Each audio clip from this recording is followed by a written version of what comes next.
وجہ سے اس کو رمضان المبارک کا مہینہ کہتے ہیں کہ اس میں برکتیں باقی مہینوں کی بنسبت بہت زیادہ نازل ہوتی ہیں، بلکہ مشکات شریف کے اندر روایت موجود ہے، حضرت سلمان فارسی رضی اللہ تعالیٰ عنہ راوی ہیں، فرماتے ہیں کہ اللہ کے نبی صلی اللہ علیہ وسلم نے فرمایا، ایھا الناس قد اظلکم شہر عظیم شہر مبارک، ہے لوگو تم پر بہت بڑی عظمتوں والا مہینہ آ رہا ہے، اور وہ بڑی برکتوں والا مہینہ ہے کہ جس کے اندر ایک رات ایسی ہے جو 1000 مہینوں سے زیادہ بہتر ہے۔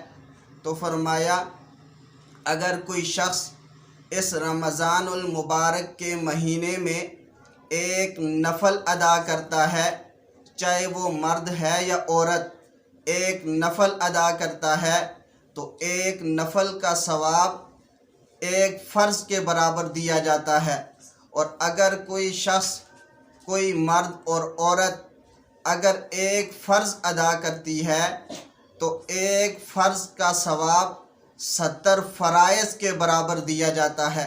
یہ اتنی برکتوں والا مہینہ ہے، تو اس وجہ سے اس مبارک مہینے میں یوں سمجھ لیں کہ اللہ تعالیٰ نے انسانوں کو پیکج عطا کیے ہیں، یہ پیکج ہمیں حاصل کرنے چاہیے۔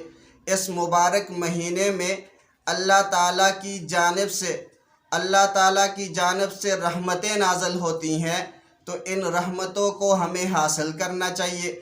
اسی طریقے سے اس مبارک مہینے میں اللہ تعالیٰ کی جانب سے برکتیں نازل ہوتی ہیں، تو ہمیں یہ برکتیں بھی حاصل کرنی چاہیے۔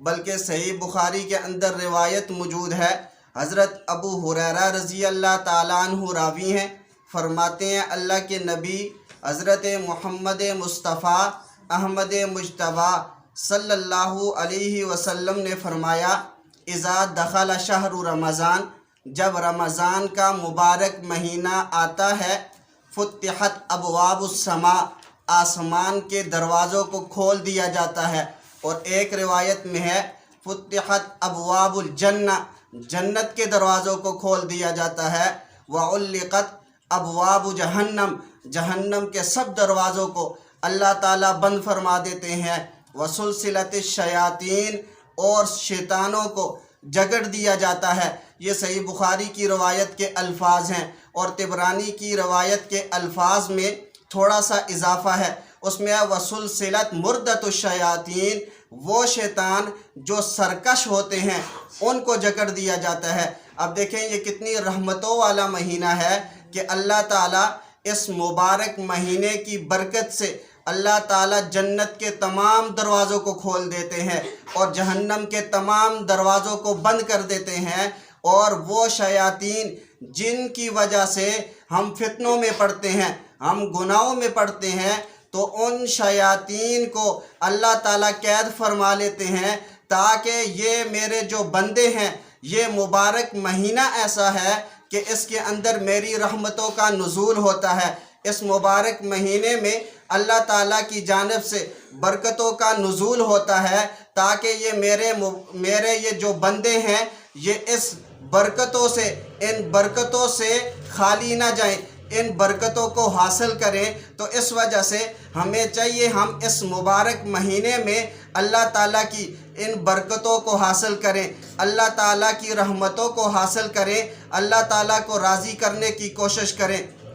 شعب الایمان للبیہقی کے اندر روایت موجود ہے، حضرت عائشہ رضی اللہ تعالی عنہا فرماتی ہیں، اذا دخل شہر رمضان، جب رمضان کا مبارک مہینہ داخل ہوتا، شد مئزرہ ثم لم یأت فراشہ حتی ینسلخ، یہاں تک کہ جب رمضان المبارک کا مہینہ داخل ہوتا، اللہ کے نبی صلی اللہ علیہ وسلم اپنی کمر کو کس لیتے تھے، ثم لم یأت فراشہ حتی ینسلخ، یہاں تک کہ رمضان المبارک کا مہینہ گزر جاتا تو پھر بستر پر تشریف لاتے۔ خود اندازہ لگائیے، اللہ کے نبی صلی اللہ علیہ وسلم رمضان المبارک کے اس مبارک مہینے میں کتنی زیادہ اللہ تعالیٰ کی بندگی کرتے، بہت زیادہ بندگی کرتے، اللہ تعالیٰ کو راضی کرنے کی کوشش کرتے، یہاں تک کہ اللہ تعالیٰ تو اپنے نبی سے راضی ہوتا ہی ہے۔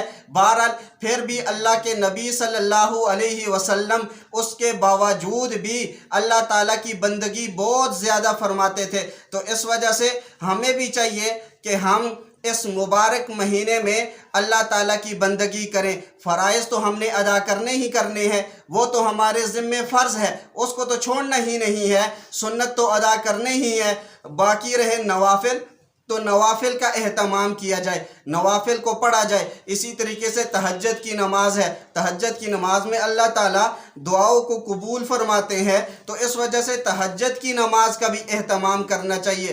تہجد کی نماز کے بارے میں بہت ساری روایات سے اللہ کے نبی صلی اللہ علیہ وسلم سے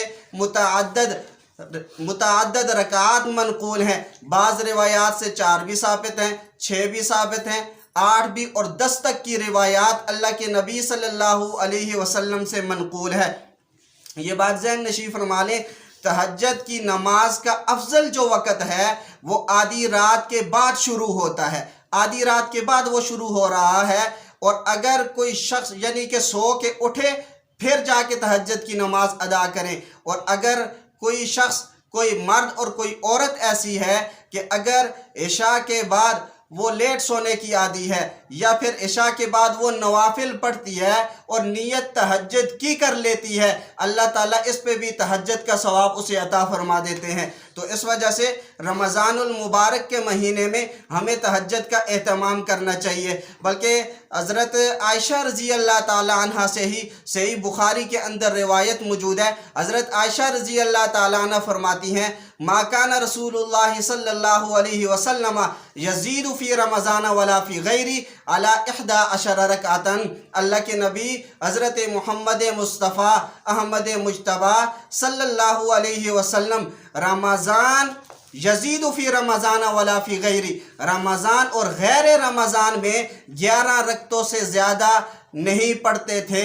اس بات کو سمجھیں، یہ جو ہے 11 رکعتوں سے زیادہ نہیں پڑھتے تھے، رمضان اور غیر رمضان کی بات کی ہے۔ تو اس وجہ سے یہاں پہ جن 11 رکعتوں کا تذکرہ ہے، 8 رکعت یہ تہجد کی نماز ہے اور 3 وتر ہیں۔ تو بعض حضرات وہ ہیں جنہوں نے اس حدیث سے استدلال کیا ہے اور وہ یہ بات ثابت کرنے کی کوشش کرتے ہیں کہ اس میں 8 رکعت تراویح کا ثبوت ہے۔ حقیقتاً اس میں 8 رکعت تراویح کا ثبوت نہیں ہے۔ آپ دیکھیں، وہ کہتے ہیں اس سے 8 رکعت تراویح کا ثبوت ہے، 3 وتر ہیں۔ ہم کہتے ہیں پہلی بات یہ سمجھیں، اس میں یزید فی رمضان ولا فی غیری، رمضان اور غیر رمضان میں 11 رکعتوں سے زیادہ نہیں پڑھتے تھے۔ اب تراویح تو صرف رمضان میں ہوتی ہے، غیر رمضان میں تو ہوتی ہی نہیں، بلکہ غیر رمضان میں اور رمضان میں جو ہوتی ہیں وہ تہجد کی نماز ہوتی ہے۔ تو اس وجہ سے اس سے ثابت ہوا کہ اس میں جس کا تذکرہ ہے وہ تہجد کی نماز ہے، تراویح کا تذکرہ اس کے اندر موجود نہیں ہے۔ دوسری بات یہ ذہن نشین فرما لیں، دیکھیں تہجد انسان کو اکیلے پڑھنے ہوتے ہیں، اور اسی طریقے سے تراویح وہ جماعت سے سنت موقدہ ہے۔ تو اب خود اندازہ لگا لیں کہ تراویح تو جماعت سے اور یہاں پہ جو تذکرہ ہے وہ اکیلے کا ہے۔ تو اس وجہ سے اس سے بھی پتہ چلتا ہے کہ اس میں تراویح کا تذکرہ موجود نہیں ہے، بلکہ اس میں رمضان اور غیر رمضان میں پڑھے جانے والی عبادت کا تذکرہ ہے، اور وہ تہجد کی نماز ہے۔ تیسری بات یہ ذہن نشین فرما لیں، اس میں ہے کہ آپ 8 رکعت تہجد پڑھتے تھے، 3 وتر پڑھتے تھے۔ حالانکہ ان غیر مقلدین کے نزدیک تو جو وتر ہیں وہ بھی ایک ہے، تو اس وجہ سے بھی یہ ان کے خلاف ہے۔ 3 صورتوں میں یہ جو حدیث ہے یہ ان کا ساتھ دینے کے لیے تیار نہیں ہے۔ اس وجہ سے ہمیں رمضان المبارک کے اس مبارک مہینے میں ہمیں تہجد کا اہتمام بھی کرنا چاہیے، نوافل ہمیں بہت زیادہ پڑھنے چاہیے۔ اور اسی طریقے سے اگر کسی مرد کسی عورت کی قضا نمازیں ہیں پیچھے والی، تو ان کو چاہیے کہ وہ اس رمضان المبارک کے مہینے میں اس کا بہت زیادہ اہتمام کریں، وہ قضا نمازیں دہرائیں، کیونکہ اس میں ثواب بہت زیادہ ہے۔ اسی طریقے سے یہ بات ذہن نشین فرما لیں، رمضان کی ایک مخصوص عبادت ہے جس کو روزہ کہتے ہیں۔ تو اسی وجہ سے قرآن کریم کی آیت پڑھی گئی کہ یا ایھا الذین آمنوا کتب علیکم الصیام، ہے ایمان والو تم پر روزے فرض قرار دیے گئے ہیں، تم پر فرض کر دیے گئے ہیں، کما کتب علی الذین من قبلکم، یہ تم پر ہی فرض نہیں قرار دیے گئے بلکہ تم سے پہلے جو لوگ گزرے ہیں ان پر بھی یہ روزے فرض تھے، لعلکم تتقون، تاکہ تم متقی بن جاؤ، تقوی اختیار کرو۔ کیوں؟ حدیث مبارکہ میں ہے الصوم جنۃ، یہ جو روزہ ہے یہ ایک ڈھال ہے۔ انسان جہاد میں جاتا ہے، زیرہ پہنتا ہے جسے ڈھال کہا جاتا ہے، کیوں؟ تاکہ دشمن کے وار سے اپنے آپ کو بچا سکے۔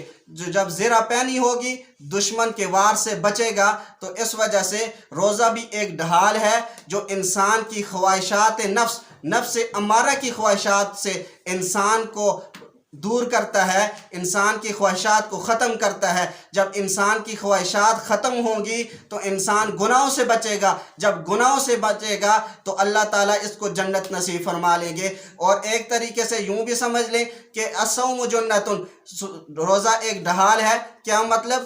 جہنم کی آگ سے انسان کو بچانے والا ہے۔ تو اس وجہ سے روزے کا اہتمام یہ کرنا چاہیے۔ روزہ تو فرض ہے، ہر صورت میں اسے ادا کرنا چاہیے۔ تو اسی وجہ سے کچھ مسائل ہیں، یہ بھی سمجھ لیں کہ رمضان المبارک کا مہینہ ہے تو اس کے اندر کوئی مرد اور کوئی عورت اگر روزہ رکھتی ہے اور روزے کی حالت میں وہ بھول کے کھا پی لیتی ہے تو اس کی وجہ سے اس کا روزہ نہیں ٹوٹے گا، کیونکہ اس نے بھول کے کھایا ہے۔ اسی طریقے سے اگر دیکھا جائے، آپ دیکھتی ہیں کہ کوئی مرد ہے یا کوئی عورت ہے گھر میں ہے طاقتور اور وہ کھا رہا ہے، آپ اسے جا کے یاد دلا دیں کہ آپ کا روزہ ہے تاکہ وہ کھانا چھوڑ دے۔ اسی طریقے سے اگر آپ کسی کو دیکھتی ہیں کہ وہ بہت کمزور ہے، لاغر ہے، تو اس وجہ سے بہت بوڑھا سا آدمی ہے یا بوڑھی کوئی ماں ہے، تو اس وجہ سے اس کو دیکھیں کہ وہ کھا رہی ہے تو آپ اسے یاد نہ دلائیں بلکہ اسے کھانے دیں۔ اس کی وجہ یہ ہے کہ یہ بھول کے کھا پی رہی ہے، تو اس کی وجہ سے اس کے روزے پہ کوئی فرق نہیں آئے گا۔ اسی طریقے سے آپ یہ بھی ذہن نشین فرما لیں، اگر کوئی مرد کوئی عورت اس کے منہ سے خون نکلتا ہے تو وہ خون ایسا ہے اس کے تھوک پہ غالب نہیں آتا اور اس کا ذائقہ اس کے حلق میں بھی اسے محسوس نہیں ہوتا، تو اس کی وجہ سے بھی اس کے روزے پہ کوئی فرق نہیں پڑے گا۔ ہاں اگر تھوک غالب ہے اور حلق سے نیچے چلا گیا تو اس کا روزہ ٹوٹ جاتا ہے۔ اور اسی طریقے سے یہ بھی ذہن نشین فرما لیں، انسان کا جو منہ کا تھوک ہے اگر یہ انسان نگل لے تو اس سے کوئی فرق نہیں پڑتا، کیونکہ یہ اندر کا ہی تھوک ہے، تو واپس وہ اندر چلا گیا تو کوئی فرق نہیں پڑتا، تو اس سے روزے پہ کوئی حرج نہیں آتا، روزہ نہیں ٹوٹے گا۔ اسی طریقے سے ڈرپ ہے، انجیکشن ہے، چاہے وہ انجیکشن رگ کا ہو، گوشت کا ہو، جو بھی ہو، بہرحال ہر صورت میں انسان کے روزے پہ کوئی فرق نہیں پڑتا۔ اور اسی وجہ سے کہ یہ جو اس کو انجیکشن لگا ہے یہ منفذ جگہ یعنی سوراخ کے ذریعے سے نہیں ہوا بلکہ یہ انسان کو ان جگہوں سے لگا ہے جو غیر منفذ تھی، تو اس وجہ سے اس کے روزے پہ کوئی حرج نہیں آئے گا۔ اسی طریقے سے اگر کوئی مرد اور کوئی عورت روزے کی حالت میں مسواک کر دیتی ہے تو مسواک کرنے کی وجہ سے بھی روزہ نہیں ٹوٹتا۔ اسی طریقے سے خون کسی کو دینا یا کسی سے خون لینا، خون لگوانا اور لگانا، دونوں صورت میں انسان کے روزے پہ کوئی فرق نہیں پڑتا۔ تو یہ